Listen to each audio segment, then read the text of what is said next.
Select Tools. Adjust 3D teeth design. Select the tooth you want to manipulate.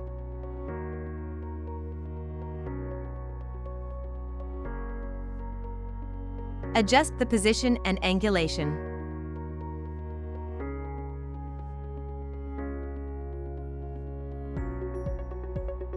Adjust the height, width, and depth if needed. As you move the tooth, you can see the movement from all screens and angles.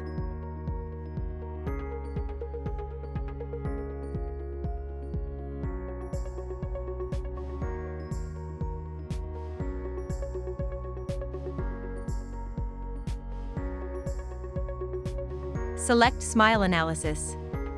Advanced Command Options.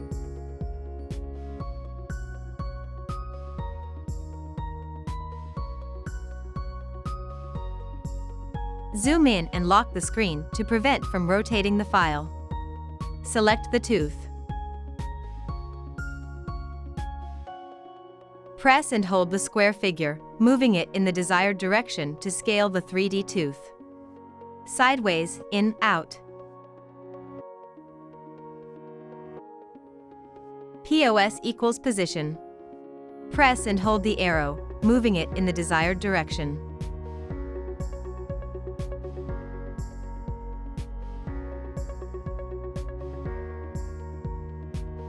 Up, down, left, right. Sideways, inward and outwards. Scale.